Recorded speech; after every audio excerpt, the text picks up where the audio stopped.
Hello, welcome, Cabbage here. For Nier Reincarnation, last night they did what was most likely the last live stream. I'm going to work on translating that this weekend for the lore stuff, but in the meantime I can put out this video here. This I can get out more quickly.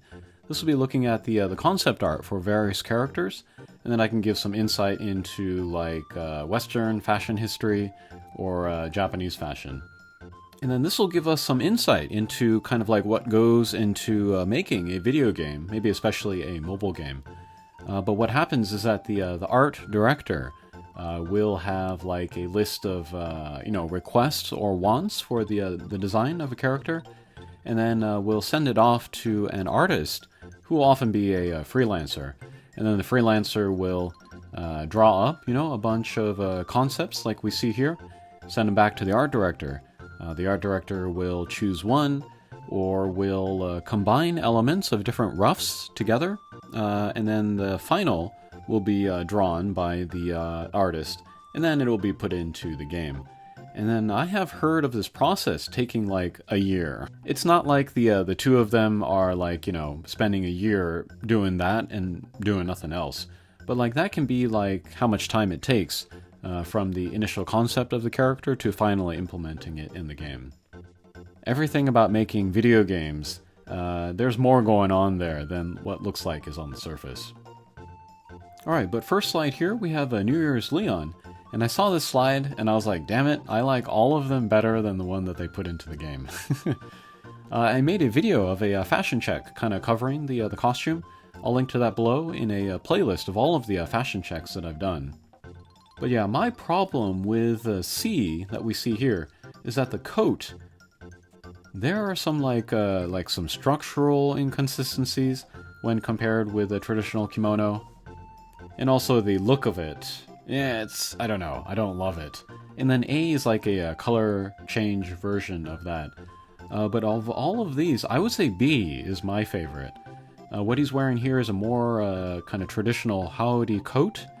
The coats of A and C are more kind of westernized. And then on top of it, he is wearing a kind of a muffler, scarf, and then a hat. I think that's a great look.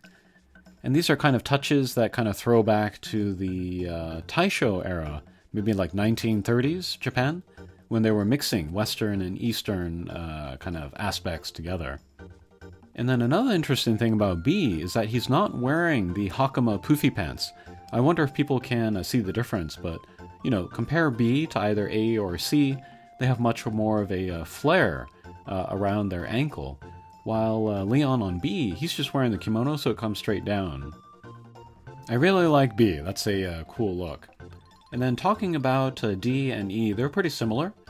They both have touches like the sleeves tied up with the kind of the rope around the arms, tied in the back. And then he's wearing the Western dress shirt underneath, and then the Hakama poofy pants, very apparent in D, and then kind of a shorts version in E. The shorts on E are interesting because like the top part of it is very Japanese. It's very like the traditional Hakama, but then the like where the cuff is, where it terminates above his knee, that is more Western, and then we can see that because of the buttons on there. Traditional Japanese kimono do not have anything like clasps or buttons or zippers or hooks or anything like that. So yeah, interesting take on the hakama. And then the marks that are done with the calligraphy brush on like the face or on the legs, that is part of a New Year's tradition where you play kind of like a badminton type of game.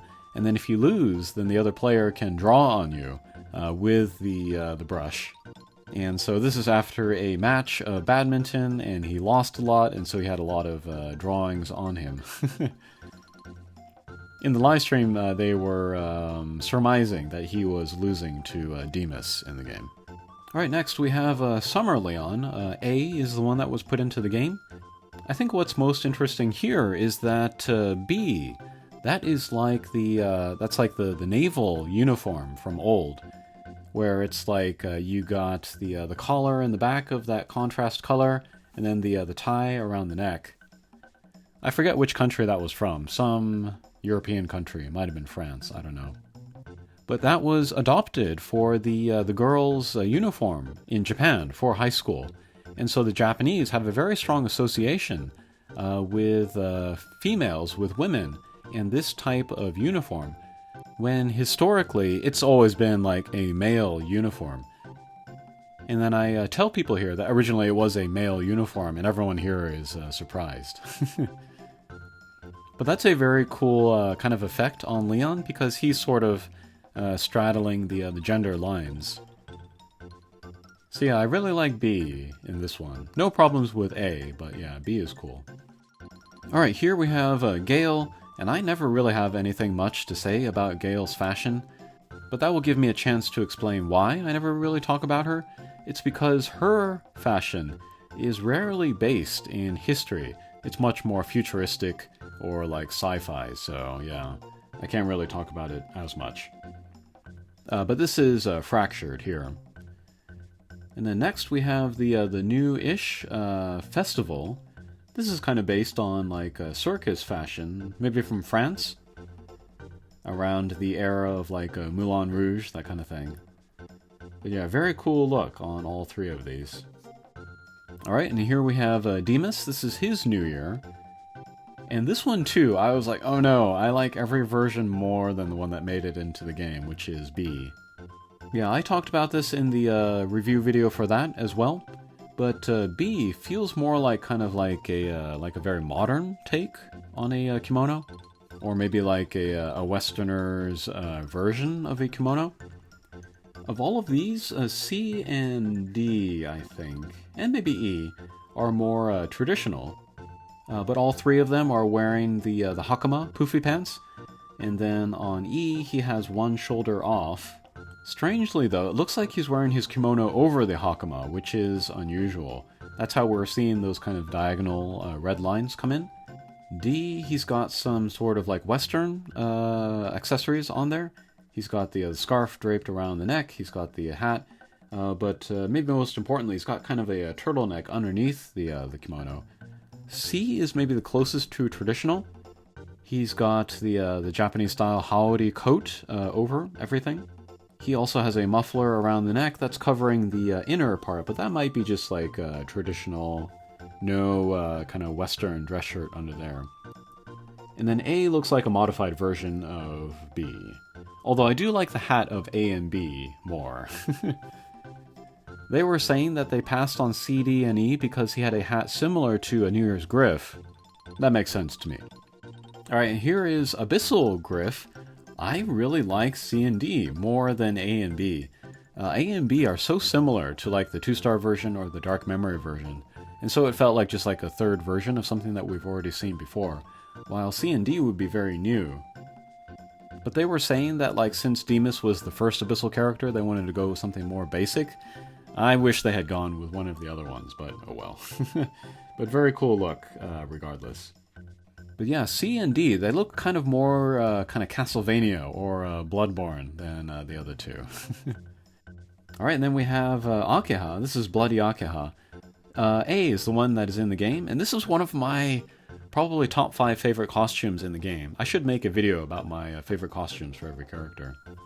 But she has like pieces of samurai armor on her, and then the mask on her, which is maybe could be interpreted as part of a samurai helmet.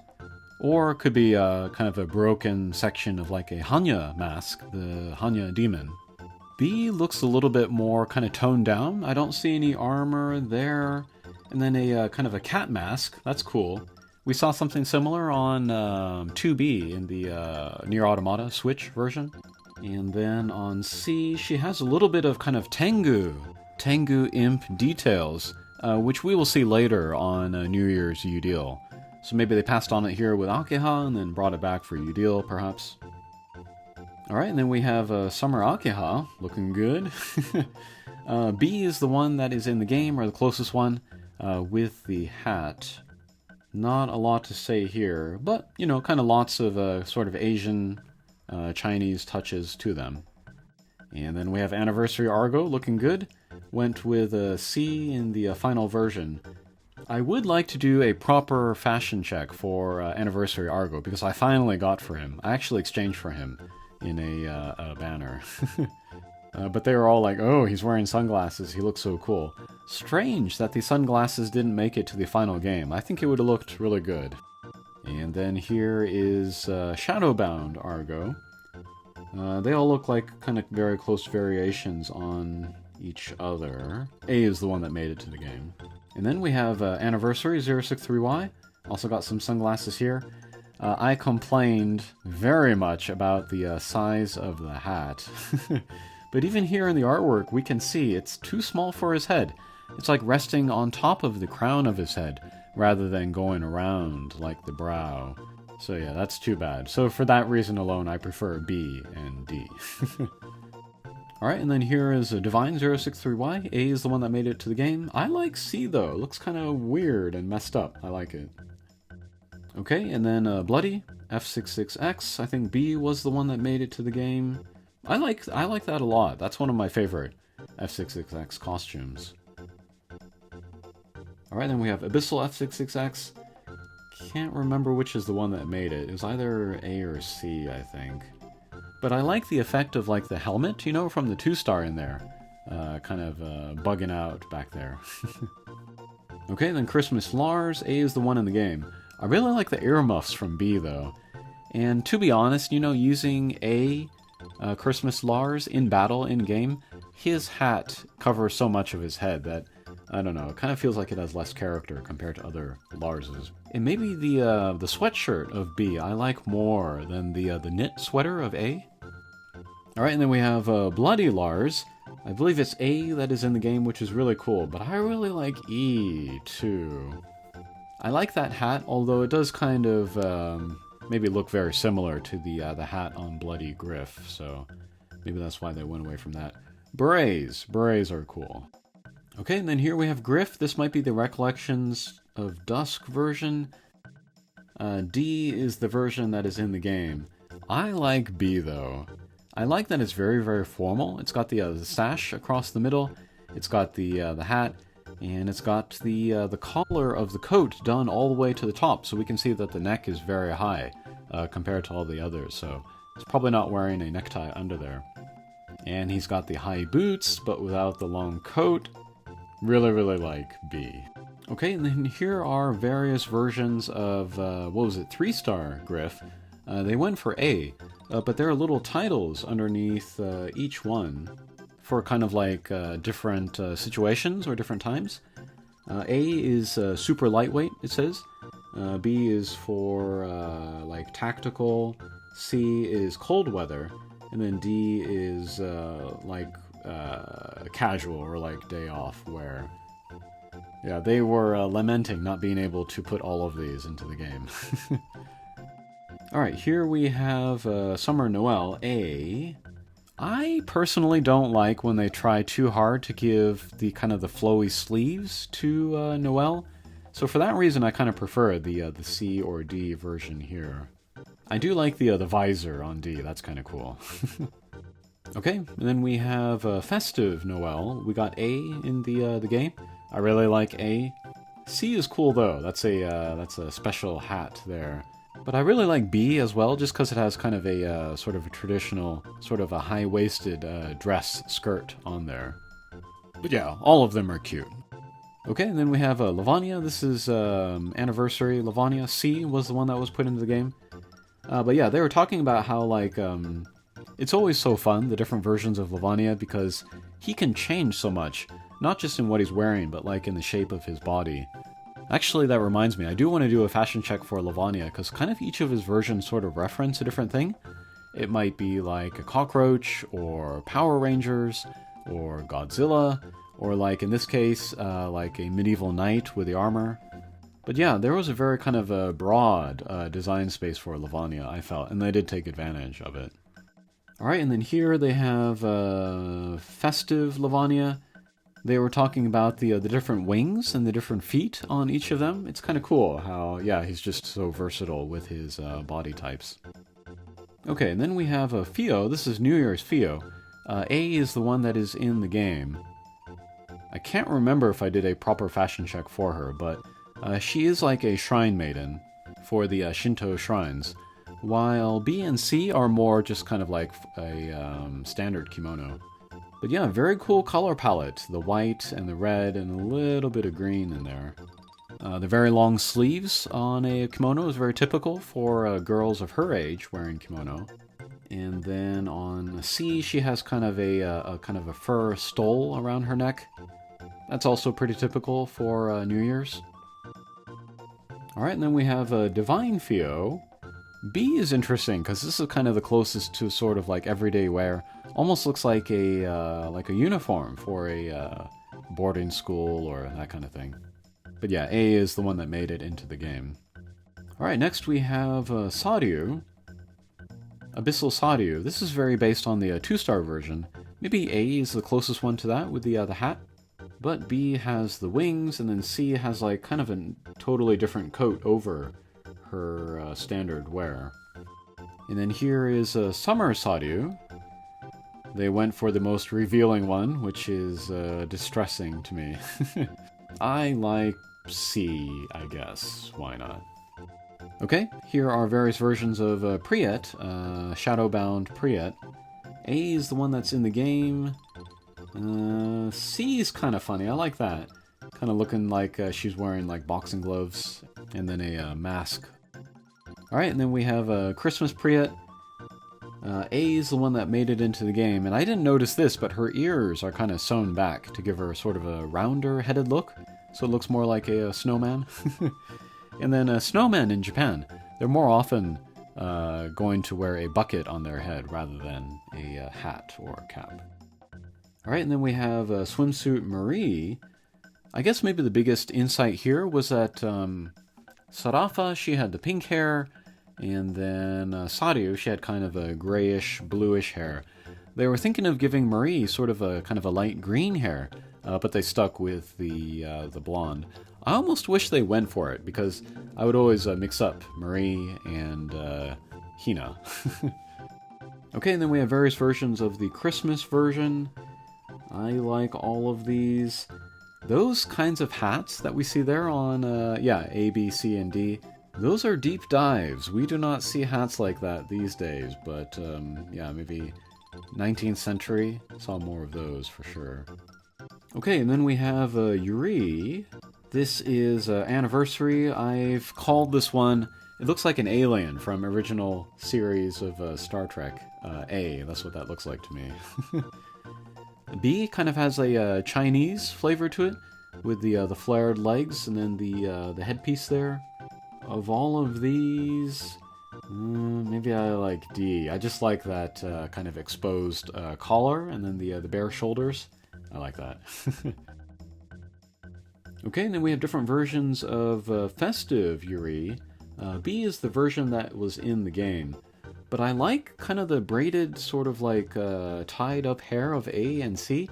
But they did mention that. They were saying that it's like too different, from the typical silhouette of Yuri, which is why they went for the B version. But I thought that was too bad. I really like the braided hair. Okay, and then we have Anniversary Udil. A is the version that's in the game, and I think I like this one the best. But like different lengths of the coat, the amount that the chest is open or it goes up the neck, different hairstyles. There's a lot you can do with like silhouette and then styling, yeah. Okay, and then we have New Year's Udil. B is the one in the game, and that looks a lot like Tengu fashion. I still need to do a fashion check, but we might just be able to cover it here. But he's wearing the Hakama poofy pants, but they're kind of cinched up around the mid-calf. So it kind of looks like a riding breeches. And then he's kind of got the black baubles on his chest there that we saw earlier on Akaha. And then kind of the feathers in his back. And then the tassels off of the ends of the sleeves. That also might be a Tengu touch. A shares a lot of similarities with B. And then C, this looks like a priest to me. I can't, bring up the exact time period off the top of my head, but this looks like a Japanese priest from many hundreds of years ago. But if I remember, the priests of old, they didn't actually show the skin in between the shoulder and then the sleeve. They would have kind of another layer underneath that. But UDL is generally showing skin in all of his costumes, so that makes sense why he would show it off here. Okay, and then we have a New Year's Sarafa. A is the version in the game. I like it for the opening on the kind of the slit where you can see her leg being on the correct side. B, which is on the left side, which is where Akaha has her slit open, that would not be very possible in real life. So yeah, Sarafa does a better job of the kind of the open kimono. But actually, if we look at C, we can see the line coming down her left shoulder. We can see it crosses underneath the obi, that red sash around the middle, and then kind of curves out again as it comes away from her left thigh. That is a much more accurate, like, structural representation of a kimono. But otherwise fairly straightforward as far as structure. But like on A and C, she has some kind of like tassels hanging off the ends of the garment, and then very closed up around the neck, as opposed to Akaha, who's pretty open. Okay, and then we have a 2-star Sarafa. This is like the fortune teller costume. B is the version that they went for in the game. But the artist was very, very insistent on her having the pink hair, so that's how they got that in there.